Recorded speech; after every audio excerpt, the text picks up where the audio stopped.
All right, welcome back to episode 3 of the Talking Picture podcast. Yep.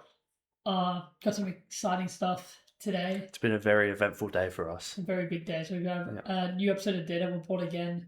The premiering 2 episodes of season 5 of The Boys, episode 6 of Invincible season 4, and we went to see Undertone. Yep. Early access. Yeah. Early access. Not for other countries, but for Australia.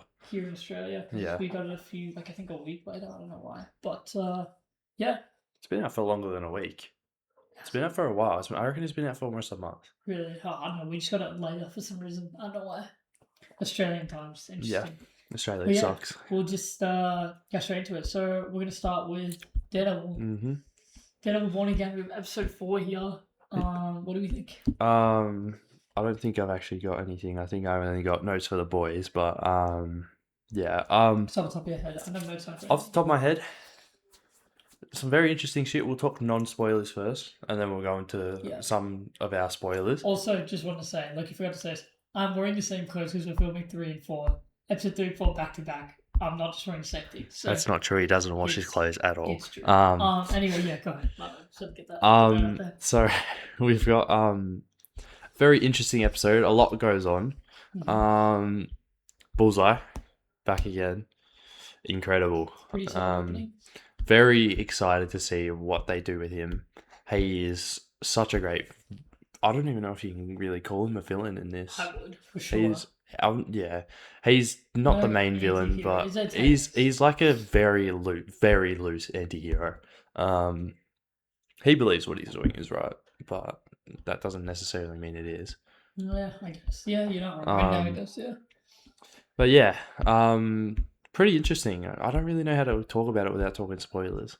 Yeah, I mean, non-spoilery, all we could say is some interesting stuff going on there. Good fights. Mm-hmm. There's a lot of stuff going on with Bullseye this episode, which is nice. Big ending. It's really it. What else can we say about spoilers? It's doing a decent job. We're kind of pushing forward. There are things going on here which are very clearly one major thing here at the end of the episode, which is clearly going to be a catalyst for what comes next for the rest of the season. And Fisk's motivations for the rest of the season clearly, maybe even the rest of the show, honestly. Yeah, depends. Very big thing. But yeah, I think we just go into spoilers here. Yep. So this is your spoiler warning. Spoiler warning here. There's some interesting stuff here. We start the episode off with Bullseye in the diner. Pretty solid scene. It's cool to see him fighting and all. It's interesting because we're seeing him try to be more of a like good guy now, I guess. Mm-hmm. He's trying to kind of atone for his sins in a really fucked up type of way. Yeah. And you had some sort of, you didn't really like. I just think it's an interesting motivation. I don't know how I love the sudden switch to like he's trying to be a good guy. I don't know. I prefer the motivation more when it had to do with revenge. Him having wanting to get revenge on Fisk, which largely is still that. I just think they've added this other thing, which it could be fine when they flesh it out a bit more. Mm-hmm. Right now, I'm not. Loving it. We get some good plot development with the captain of the boat. Golden Star. That was alright. But I think the main takeaway really is the ending. Is there anything else really to talk about? I mean, there's one other thing. I would say we see Mr. Charles return. Oh, yeah. We're seeing the pressure being added from other agencies, if you want to say. Forces, I would say. Because we don't even really know who. So we're seeing a lot of outside pressure coming in. Because at the end of the day, Fisk is only in charge of New York, not America. So we're seeing a lot of other forces coming, which is interesting. Apart from that, that's basically it. And then we've got the big thing. Big ending. We finally get to see Fisk's boxing fight. Yeah. Fisk doesn't want Vanessa there. She ends up coming anyway. Fisk basically kills someone in the ring. Do we find out they died? No, but it looks like he's dead. And then Vanessa comes in. Stupidly comes in. She should not have been at the boxing fight, in my opinion. Fisk doesn't want Vanessa there for obvious reasons, and then she does come anyway. And that leads to Bullseye coming in and trying to kill Fisk again and Vanessa. and he And succeeds at killing Vanessa. It we seems we don't know if she's dead I'm fairly for sure sure. she's dead. I would be annoyed if not, because it feels like we're doing fake out Yeah, deaths. exactly. Especially Which a character like Vanessa, I think she deserves to die. And Bullseye also gets shot in the process. I think it was like in the stomach, like the side stomach. It's just done with that in next episode. yeah, it's like superhero healing for whatever reason. Yeah, Vanessa. Yeah, so her death kind of something we actually predicted a week ago. Actually, we did talk pumping about it. this shit out, so like a couple of days ago. Yeah, it's only been I think it was Sunday for us. Yeah, we actually on our episode we were predicting deaths. You brought it up. And yeah, here we go. I mean, definitely was something that was coming. I definitely thought we were kind of leaving that for a bit later, but I don't mind getting out of the way now because we kind of are going to get to see this kind of grieving and then his kind of anger coming out, I'm assuming, over the next few episodes. We have more time for that now. And it looks like we're going to see Daredevil and Bullseye team up in the next episode with the ending where Daredevil sort of saves Bullseye. And then it sort of leads into where those massive set leaks from last year came into play, where they were showing Bullseye and Daredevil fighting the anti-vigilante task force. So time will tell with that. Probably be the opening of next episode. Hopefully. But yeah. And then can we talk about the fact Jessica Jones still hasn't had a mention halfway through the season? It feels like we're doing kind of what we did last season with Frank. I'm very sure. I'm actually really sure she'll be in the next episode. She has to be. I think at this point they're leaving it a bit too late. Yeah. Another big thing is Swordsman giving Daredevil like basically unlimited money in that, which could play a big role in like funding all stuff. Yeah, Daredevil's it's so turning into a Batman situation where he just has like a load of money now. Yeah. To kind of work with, which is good because obviously suits and the gadgets and all. We're already starting to see way more gadgety now than in previous seasons. There's a really cool fight scene between Daredevil and Bullseye. It's a bit brief, but still pretty cool. Well choreographed. All the fights by far are really good to see. They're putting a lot of effort into it. And I said this a few days ago in our other episode, but we are really getting to see Matt in the suit a lot here, like a lot, which is really great. We've barely seen Matt at all, which is great. I think I'm excited to see that in the next couple episodes. Hopefully. As much as I love seeing him as Daredevil, it's got to show the balance between the two. I think we will see Matt soon. It looks like we're leading to Kirsten finding out about Matt. And finally. Finally. I think I'm kind of surprised it hasn't happened yet. It's looking like it'll happen very soon. All right, do you have anything else to add? No, I think that's it. All right, well, let's move on. We've got The Boys next. Season 5, episode 1 and 2 today. 2-episode premiere. What are our thoughts? Not too bad, yeah. Actually pretty solid.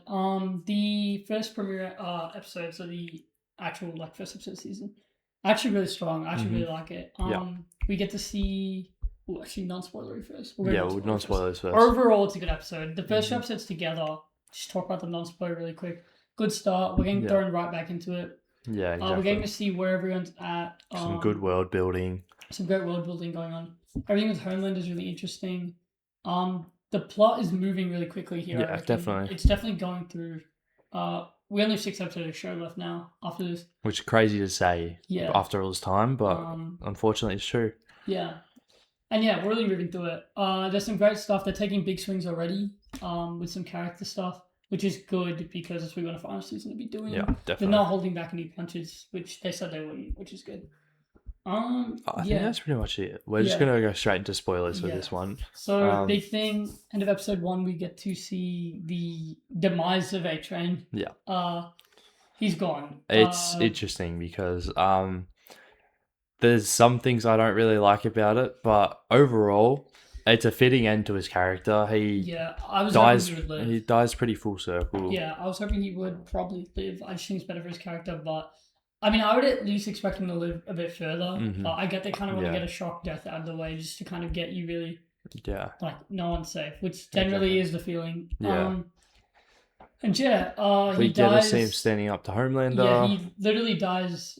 Not making the mistake that he makes in the first episode of this show, and he actually dodges someone while he's running away from Homelander, which results in him not being able to escape. And then, yeah, we get to see him actually stand up to Homelander a bit. Yeah, which was great to see after all the bullying and torment Homelanders put him through.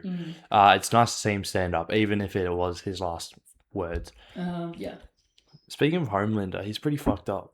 He's very fucked up. His psyche is very off. Messed up. He's very insane. Yeah, it's interesting what's going on with him. What was I to say? So here we get to see, if we're talking spoilers, we get to see Huey. Did you say spoiler? Yeah, I did. Yeah, we decided to go straight into spoilers. So Huey, and Kimiko? Huey, and Frenchie, sorry, are all locked in one of the camps, the freedom camps. Yeah. And we get to see Butcher, Kimiko, and Starlight basically work together to break them out. That's what pretty cool to see. About. We see a nice little standoff between Butcher and Homelander again, which is fun. So yeah, overall great episode. Really throwing you straight into it. 100%. A lot of crazy stuff going on. And then we get a good character returning in episode 2 with Soldier Boy. Nice to see him again. The show definitely missed him. We get to see him face off against Butcher. And then something interesting. Yeah, we get the soup virus used on Soldier Boy. And he lives. Yeah. And our theory is that basically because this is my theory, Sankit doesn't really like it. I think that's what's going to be. I just don't like that direction, but yeah. I'll say what I think first and then he'll talk about it. So basically what I think is going to happen is that because Soldier Boy has the original compound that I think it's Frederick Vought created,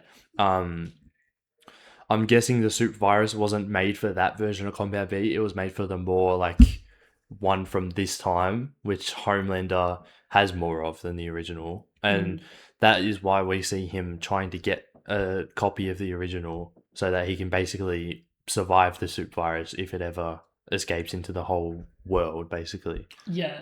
This is obviously from the trailers, not the first episode. We don't actually get to see anything about it. Yeah. Homelander trying to get this. But we know from the trailers this is going to be an interesting plot point. I think that's also probably what's going to happen. I just don't like that because in season 2 of Gen V, we find out that Marie, Moreau, and Homelander are both part of the Odessa project, which was basically taking the V used in Soldier Boy and amplifying it to make it stronger, to make God-level superheroes. I don't understand what the point of doing all that is if the soup virus can kill a soup or a god level soup like Homelander, but not kill an old soup like Soldier Boy. I don't know if I really love that, but I think that's the direction we're gonna go in. Yeah, definitely. So yeah, we'll see. Overall, great first 2 episodes.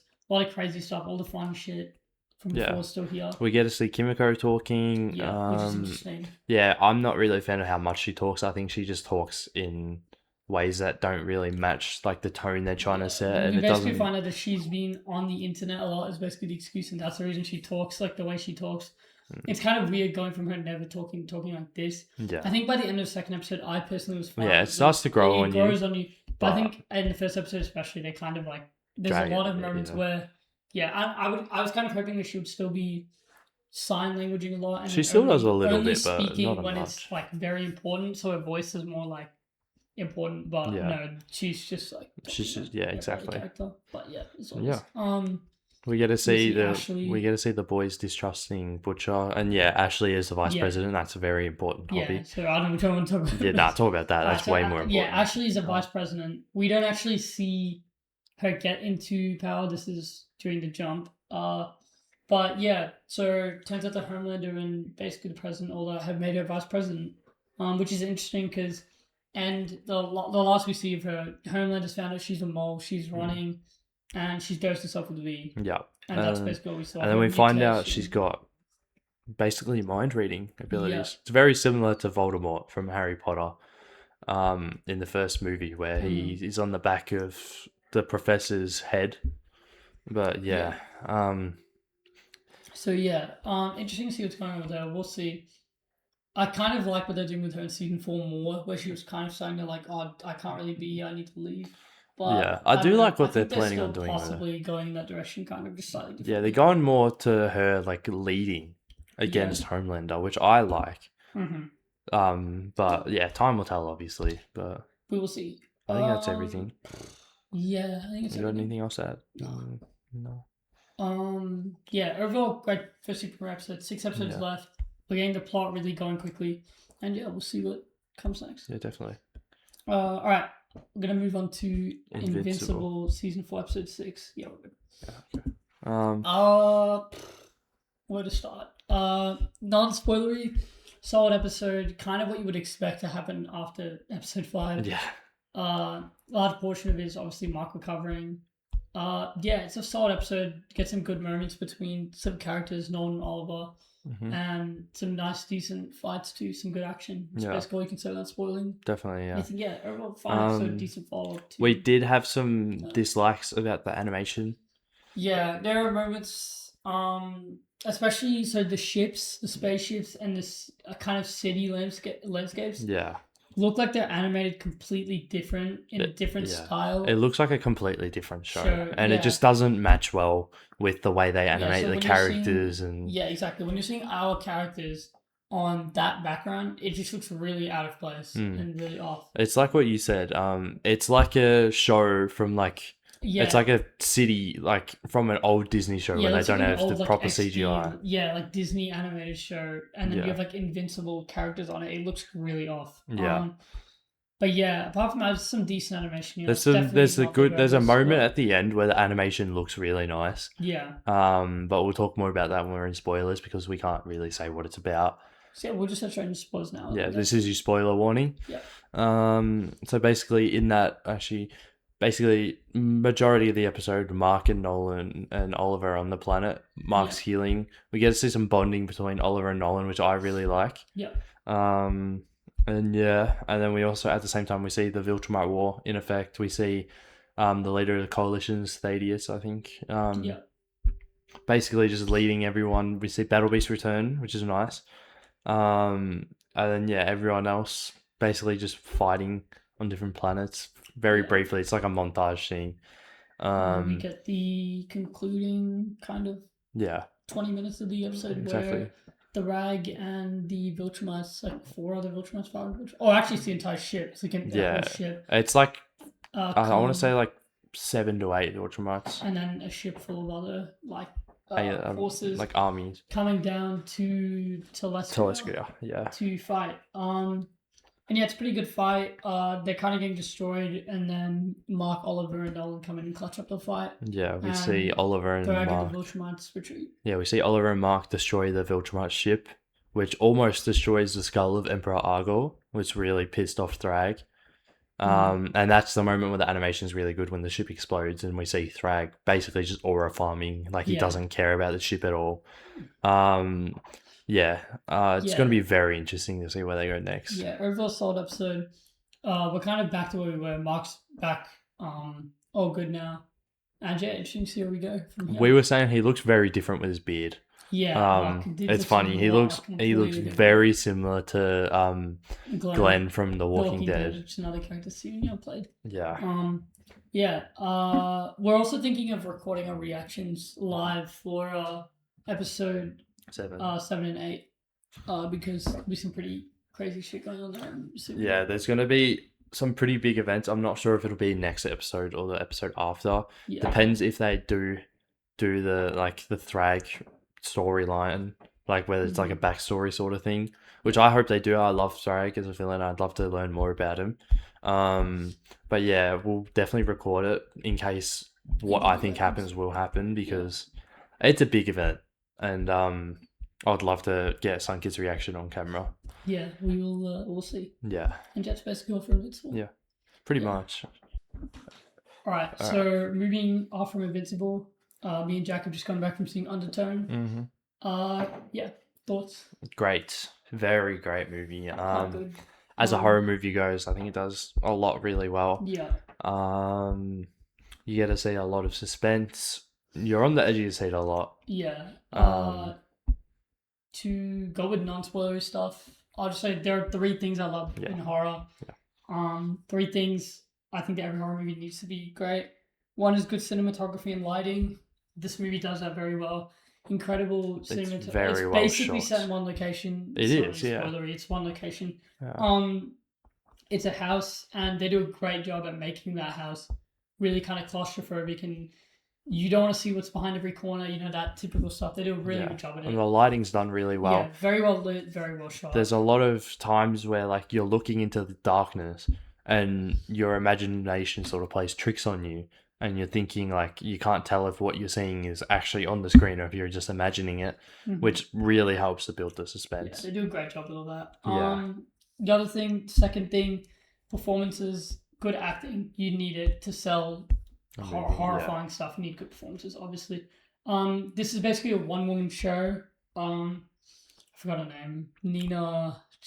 Killer, something like that. Killer. She does an excellent job here. It's basically all her and Kiri. Yeah, Kiri. Yeah. She does an excellent job here. She's basically the only actress. Really sells everything really well, which obviously you need. Third thing, sound, incredible.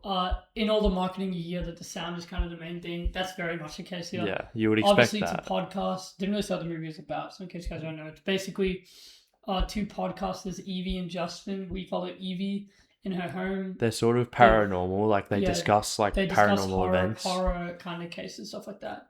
And kind of try to. Evie is very skeptic, tries to debunk it. Justin's a believer. They get sent this kind of these 10 video clips. They make their way through it, and as they do, stuff gets more and more weird, strange in Evie's life, in the house. So yeah, since it is a podcast, they play very much into the sound of it. Everything, not everything, but a majority of what you're hearing. Or a majority of all the freaky stuff and tension building is through sound, which you do an excellent job with here. There's lots of creative stuff, like when Evie's putting on and putting off her headset, there's some cool stuff done with noise. Great sound design overall for you hear like on the podcast when you hearing people yelling or running or thumping, things being dropped. It's all done really well. Yeah. It really builds up the tension, which is definitely, if I have to say one thing that film excels at, is tension building. Definitely, yeah. There are these 10 tapes, and as you kind of go through all of them, you feel the tension start to slowly rise. Yeah, until the last, the final act is very stressful. A lot of stuff happens. Yeah, the final 10 minutes of my heart rate going fucking insane, bro. And I get a lot more scared in cinemas than Sankit does, so I was like terrified the whole time, and he was just laughing at me. Yeah, I was hiding behind my hoodie like that, and Sankit was just laughing at me. Overall great watch. Definitely some scary, really suspenseful stuff. I can't believe there was a kid in front of us. Yeah, which my God, yeah. Probably is having nightmares right now from what she saw. Probably like 7 years old, like 8 years old, really young, just sitting there with her parents. I don't think she'll be sleeping luckily very well she was scrolling on her phone for a large part of it, which I was glad, because if she was just watching that, I'd be very worried. But yeah, I think that's it. We're gonna dive into spoilers now, so this is your warning. So yeah, just to give a synopsis with a bit more spoilery stuff. Justin and Evie get sent these 10 videotapes from someone, which they stupidly decide to listen to. I would do that too. Curiosity. You're telling me you wouldn't be curious? I would listen to one. Oh, I would go through all of that shit. I would eat that shit. You'd be the type of person to go straight to the last one. Yeah, that's true. I would listen to one. I would definitely go through. And if I was creeped out with it, fuck no. I'm deleting them straight away. I'm never listening. New podcast idea. We're gonna dive into. Never happening. We are not doing anything like that. I'm a firm believer that all that does is just bring problems. The amount of movies where you look at Evil Dead. Evil Dead's a perfect example. Evil Dead Rise. The whole movie happens because the kid just listens to a tape. Yeah. And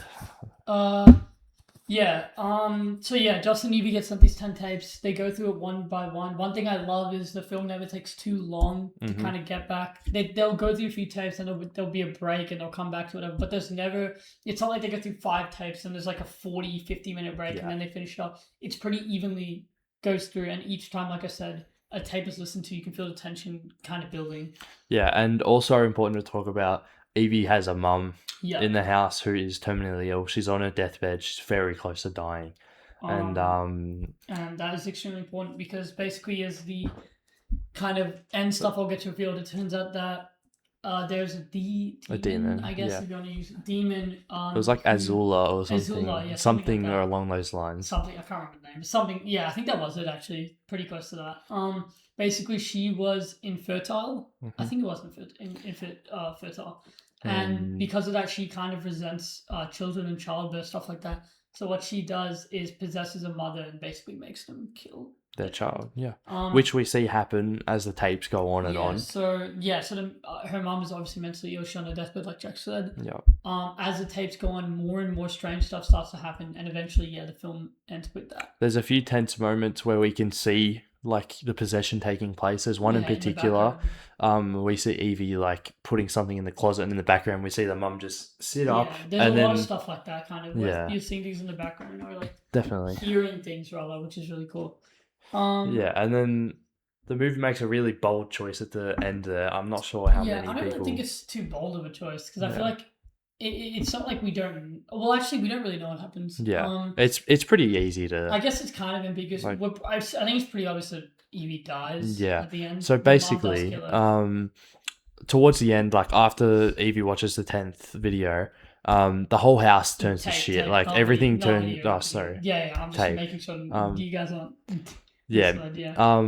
Basically the whole house turns to shit. Everything turns red, and basically the demon has full control. Yeah. And then we see Evie like searching around the house, and eventually she goes up to her mum's room, and then basically the camera like pans to the wall, and then we can just hear Evie screaming. It's very much reminded me as soon as I was watching it of Blair Witch Project. Yeah, 100%. Yeah.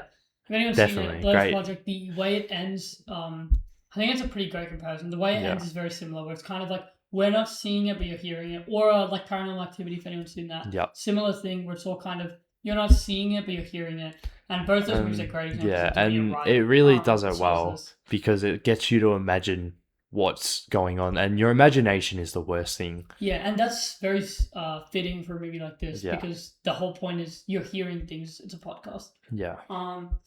Overall, there's some really clever stuff down there, and I think we do a great job. I think it's a great watch. I think this would be great to on cinemas with 100%. Just because I think the main thing, cinematography and all that, and then the sound. The sound is so much better in cinemas. Yeah, I can't imagine watching that really at home. It's good as well because you get so much more immersed in a cinema than you do like at home. I can't imagine watching that at home. Now I think about it sound-wise, I'm interested. I definitely will be rewatching that.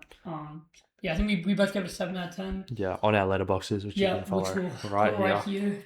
But we did have a couple things. The ending was a little bit. There was some plot points that. So what I said to Jack immediately after leaving. There was some confusing stuff that weren't answered. There was a lot of unanswered questions. Yeah. So for me, I think it's very easy in a horror movie to make a compelling idea. It's very easy to come up with an interesting mystery. The hard part is for it to all pay off and make sense in the end.